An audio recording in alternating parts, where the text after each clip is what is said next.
Halo Sobat Seni, jumpa lagi dengan saya Adipati Deiter. Kembali pada video kali ini kita masih ngobrolin lagi tentang puisi. Kali ini kita akan ngomongin tentang puisi narasi atau puisi naratif.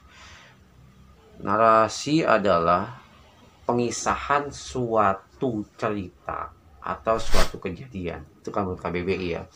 KBBI bilang bahwa narasi adalah pengisahan, berkisah tentang suatu cerita atau suatu kejadian. Nah, puisi narasi ini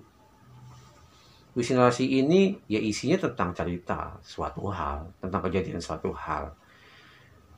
Jadi cerita, jadi ibaratnya ini cerita dari seorang penyair gitu kan. Penyair memang menceritakan sesuatu, dan cerita itu bisa cerita fiksi, bisa cerita non fiksi, bisa juga cerita tentang pengalaman seseorang, bisa tentang pengalaman pribadi selama 24 jam gitu kan. Jadi puisi narasi ini memang menceritakan, memang intinya bercerita tentang suatu hal, suatu kejadian atau suatu kisah yang bisa jadi itu hayalan, ya kan? Yang jadi bisa itu kenyataan. Nah, pokoknya cerita aja lah, poinnya pada cerita.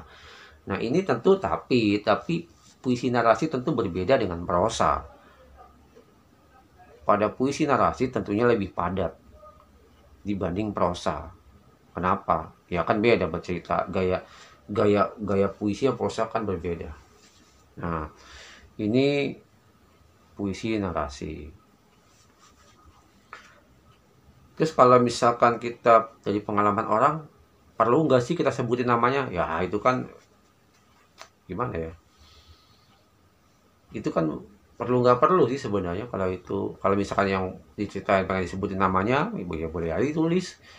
Kalau yang nggak mau disebutin namanya kan bisa jadi juga nggak perlu ditulis. Nah, itu kalau dari pengalaman orang lain. Nah, lalu kalau dari pengalaman pribadi, misalkan kita mau ceritain tentang naik ojek online, gitu kan boleh.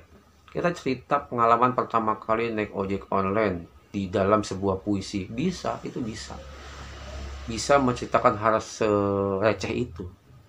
Bahkan kita pun bisa bercerita tentang kejadian-kejadian besar, misalnya kayak kejadian tsunami di Aceh. Itu bisa kita jadikan sebuah puisi narasi, ya kan? Nah, puisi narasi ini memiliki ciri-ciri tertentu, atau umumnya puisi narasi itu dia itu menampilkan apa ya, keterangan tempat kejadian. Nah, keterangan tempat kejadian ini kan nggak harus jelas-jelas gitu, maksudnya nggak harus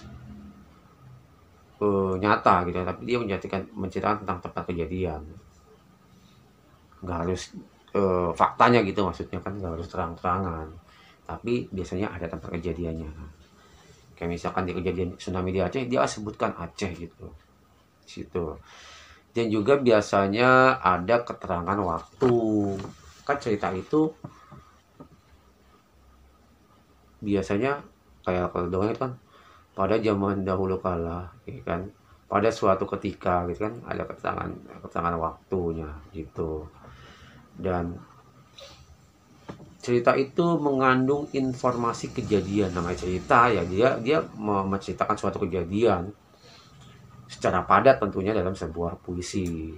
Nah, kan, nah ini yang menjadi ciri khas puisi-puisi narasi. Tapi ada satu lagi yang biasanya ini juga ciri-ciri puisi narasi, yaitu puisi-puisi narasi itu umumnya panjang-panjang puisinya, bukan puisi pendek. Puisi panjang lah, bisa disebut panjang pada sebuah puisi, tapi juga tidak bisa disebut sebagai prosa, karena kan bukan tidak bisa namanya. Ini memang puisi narasi, isinya cerita yang bentuknya puisi banget gitulah, padat dan khas sebuah puisi. Karena kan salah satu keunikan puisi adalah menyampaikan sesuatu dengan sepadat mungkin, dengan seunik mungkin, dengan spesial mungkin, sehingga menimbulkan efek-efek tertentu pada pembacanya dan pada pendengarnya. Itu puisi narasi.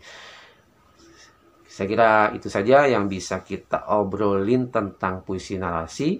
Obrolan singkat ini semoga bisa bermanfaat. Terima kasih sudah menonton video ini. Jangan lupa untuk menekan tombol subscribe-nya dan menyalakan loncengnya untuk mendapatkan video-video saya selanjutnya. Terima kasih. Salam literasi.